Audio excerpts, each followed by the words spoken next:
Je vous présente aujourd'hui notre 416e journal de bord. Jean-Marie Le Pen, bonjour. Bonjour. François Hollande, accompagné de 6 ministres, participait ce mardi à une cérémonie en Gironde afin d'y rendre hommage aux 43 victimes d'un accident de car dans lequel un chauffeur routier et son fiston trouvèrent la mort également. Que pensez-vous, Président, de l'implication de nos gouvernants quant à ce drame ? Ils en font trop par rapport à l'actualité. Quel que soit le sujet, on voit apparaître pour le commenter le président de la République, le Premier ministre, le ministre de l'Intérieur. Il y a quelque chose dans cette exploitation du malheur des gens d'assez scandaleux. Et je précise que tout de même, cette cérémonie se voulait et se déclarait républicaine. Parce que tous les plats que nous dégustons désormais sont à la République. La République est omniprésente, moins elle existe dans la réalité, plus elle existe dans les discours. Et j'ai rappelé à Marseille l'autre jour qu'il n'y a pourtant pas de République française sans nation française. Et que vouloir axer toutes les réactions sur la République me paraît vide de sens. Et vide d'adhésion populaire d'ailleurs. C'est tout ça, ce sont des simagrées, ce sont des comédies, des postures qui se veulent électoralement payantes et qui se révéleront sans doute assez décevantes. Alors Alain Delon maintient et assume l'amitié qui vous lie et soutient Nadine Morano dans un récent entretien qu'il a accordé à TV Magazine. Il y défend vigoureusement ses convictions politiques. Cela vous étonne-t-il de la part de ce personnage ? Non, pas du tout, parce que j'ai beaucoup d'amitié pour Alain Delon, je connais son courage. Dans notre histoire amicale, il y a eu juste un petit nuage à un moment donné, quand il avait commis avec Bernard-Henri Lévy un film qui a été un bide parfait d'ailleurs. Mais sous cette réserve, avec Alain, ça a toujours été, que je connais depuis qu'il était petit garçon, ça a toujours été quand même le ciel bleu. Bien, alors en visite au Liban, Bernard Cazeneuve, notre ministre de l'Intérieur, a promis d'accueillir en France un grand nombre de réfugiés syriens qui sont actuellement entassés dans les camps situés dans la plaine de la Bekaa, le long de la frontière syrienne. Ce genre de promesse vous semble-t-elle sérieuse ? Mais il faut que les offreurs soient les payeurs. Il ne faut pas que M. Cazeneuve ou M. Hollande prennent des engagements que nous devrons, nous, assumer. Je pense ainsi d'ailleurs que les pétitionnaires, il y a 800 pétitionnaires, généralement des intermittents du spectacle ou des ratés de leur profession, qui demandent que l'on n'accueille plus d'immigrants. Alors moi je propose que tous ces pétitionnaires soient astreints à recevoir dans leur appartement ou leur villa une famille de ces réfugiés dont ils ont tellement envie qu'ils rentrent en France. Bien, alors ça c'est dit. Le Sénat légalise désormais la surveillance des communications internationales. Alors est-ce uniquement dans un but sécuritaire selon vous ? Vous savez, c'est difficile. À partir du moment où on entre dans le domaine de l'espionnage, les finalités peuvent être tout à fait différentes. Apparemment, c'est dans l'intérêt général, dans l'intérêt national. En réalité, très souvent, elles sont exploitées à des fins particulières et personnelles. Bien, alors Air France annonçait un chiffre de bénéfice de 430 millions d'euros pour l'année 2014. Alors, quid de tous les événements là récemment passés ? On sait très bien que notre compagnie, qui n'est d'ailleurs plus Air France, mais Air France KLM, déjà, est en proie, en but à la concurrence internationale de compagnies qui ont beaucoup plus de facilité à la fois fiscale et économique qu'elle, et il doit faire face. Et il est bien évident qu'elle souhaitait qu'il y ait une réduction des rémunérations dans certains secteurs, dans celui des pilotes. Bon, ceux-ci ne l'ont pas accepté, et on est entré dans le processus de conflit social. Bon.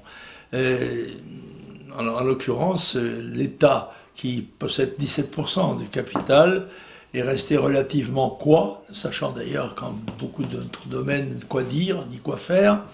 Je souhaite que ce conflit se résolve, puisqu'il y a des possibilités en effet d'exploitation positive, et que nous ne voyons pas disparaître ce fleuron et cette représentation très majorative de la France. Et alors une forte épidémie de Gale se répand dans les compagnies de CRS, de retour de Calais, la CRS 10 notamment. Sommes-nous plus en danger qu'il n'y paraît ? Écoutez, l'affaire de Calais a un mérite, comme l'ont quelquefois d'ailleurs les faits divers. C'est qu'il révèle la réalité d'une situation qu'on essaye de masquer à l'opinion. Il est extravagant qu'on ait pu laisser s'accumuler, si j'ose dire, autour de Calais, 6000 personnes qui vivent dans des conditions évidemment précaires et très éloignées des critères de santé exigés. Et la cohabitation nécessaire de la police, de la gendarmerie ou des CRS avec ces immigrants provoque évidemment des contagions dont ils sont les victimes. Je précise d'ailleurs qu'il n'y a pas qu'à Calais qu'il y a des concentrations de migrants. Il y en a à la Grande-Synthe, il y en a dans toute la partie nord de la France, puisque ce sont des gens qui ne souhaitent pas être en France, ils souhaitent passer en Angleterre. Mais on voit très bien que la frontière que défend le mieux le gouvernement français, c'est la frontière de l'Angleterre. Ça, on veut absolument les garder. Et alors je voudrais ajouter là tout de même le côté absolument dérisoire d'une situation qui a conduit à ramener dans le reste du pays, à Nîmes ou je ne sais dans quel autre département, par avion privé, des migrants qui ne font pas mystère que dès qu'ils sont arrivés, ils repartent. On pourrait leur offrir l'avion, après tout ça leur ferait un voyage aller-retour.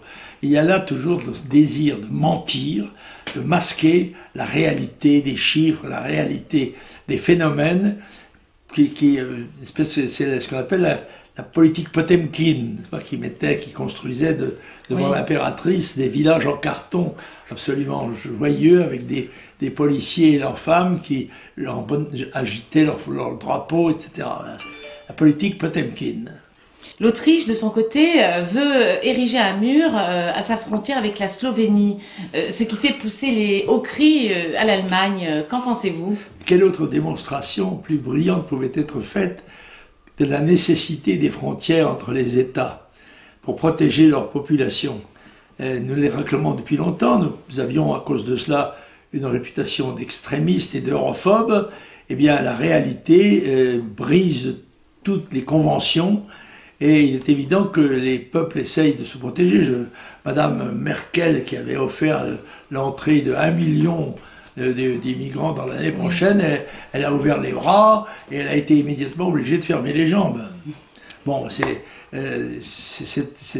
un phénomène dont j'ai décrit le côté inéluctable, qui est déclinant le fait que la population mondiale était passée de 1 à 7 milliards d'habitants. Par conséquent, cela allait avoir des conséquences. Elles n'ont pas été prévues, elles étaient pourtant prévisibles. Voilà, c'est la condamnation sans appel des gouvernants de gauche et de droite que nous avons combattu depuis 50 ans. Oui, donc on nous ment. Et alors justement, à ce propos, les chiffres du chômage n'ont-ils pas été erronés qu'on nous a annoncé cette semaine? Mais ça, c'est le gag permanent. Parce qu'on ne sait pas, mais les gens doivent savoir que dans le chiffre général du chômage en France, on n'inclut pas les dom-toms. En quelque sorte, par une espèce de racisme statistique, on écarte, je crois, 300 000 chômeurs des dom-toms, la Réunion, la Martinique, la Guadeloupe, etc., Guyane.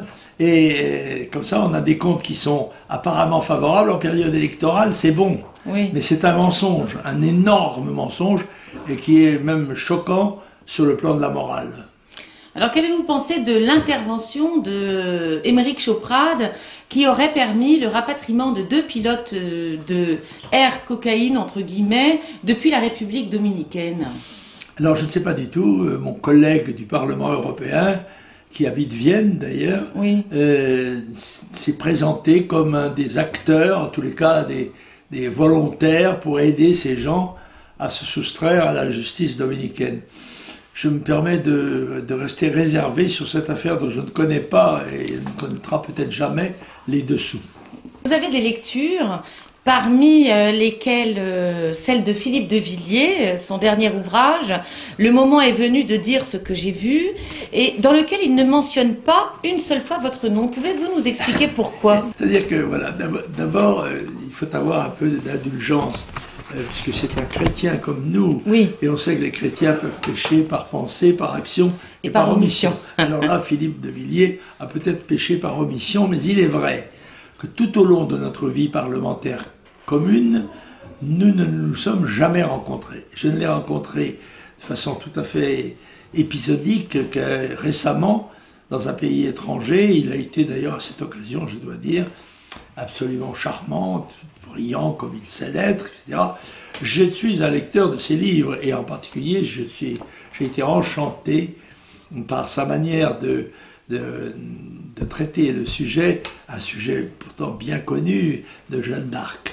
Le roman de Jeanne d'Arc, il avait fait le roman de Saint-Louis avant, il a vraiment une bonne partie d'écriture. Alors, il écrit un livre qui s'appelle « Le moment est venu de dire ce que j'ai vu ». Alors, il faut quand même rappeler, et je pense qu'il le prendra pas mal, que nos routes, et c'est vrai qu'il ne parle pas du tout du Front National, et nos routes ont été parallèles, et il a été un concurrent du Front National pour le compte de l'UMP, dont il était l'allié politique en Vendée, puisqu'il était président d'un conseil général qui devait sa majorité à l'UMP.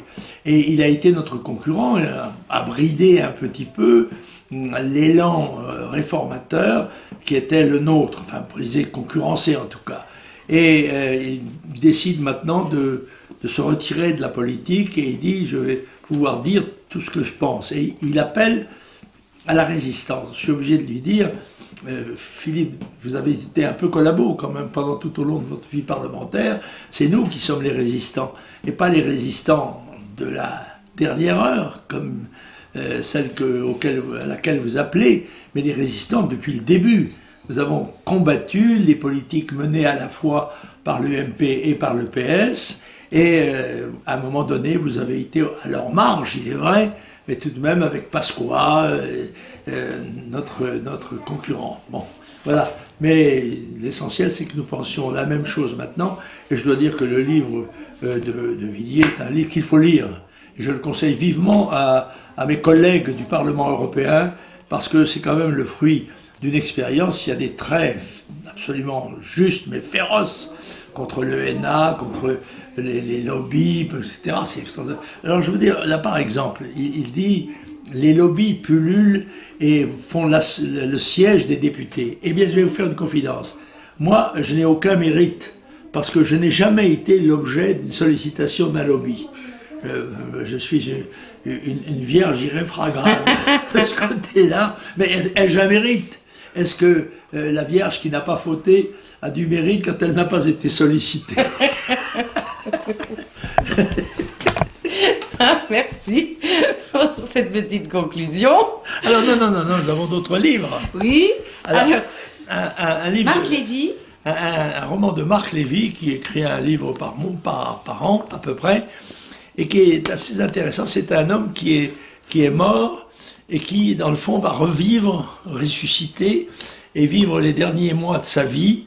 Et ça a abouti à un moment donné à un aboutissement, si j'ose dire, ça a abouti à une conclusion tout à fait étonnante.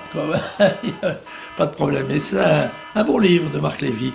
Et puis, enfin, une petite tendresse pour le petit livret qu'a édité Thibaut de Chasset sur les poèmes de Fresne. Là aussi, j'invite beaucoup de nos téléspectateurs et amis à relire ces poèmes écrits par un jeune journaliste de 35 ans, fusillé à la Libération, à la suite, dit-on, d'une erreur du général de Gaulle qui avait cru, à cause de l'identité des grosses lunettes d'écaille, avec Doriot, photographié en uniforme allemand, il avait dit « Ah non, on ne peut pas le gracier », il portait l'uniforme allemand. Ce qui était inexact, ce n'était pas vrai. Et ça, ce sont les poèmes qui ont été écrits entre son arrestation et son exécution en 1945, après un procès qui a duré quelques minutes, et il a été dépêché... de Robert Brasillac, donc. Robert Brasillac, voilà, les poèmes de Fresne. C'est un des livres que j'ai, un de mes livres de chevet, parce que dans le fond, avec Chénier, les poètes français tués par la politique sont, Dieu merci, relativement rares. Bien, me permettez-vous de vous poser une petite question quant à votre santé, Président? Comment allez-vous? Je vous dirais, comme on dit en Bretagne, pas malade, mais faible. Alors je vais essayer de me revigorer en partant un petit peu en vacances d'hiver sous d'autres cieux. Bien. Donc nous nous retrouverons... Changement d'herbage réjouit les vieux. Donc nous nous retrouverons dans quelques semaines. Au Avec revoir. grand plaisir. Bonnes vacances. Merci.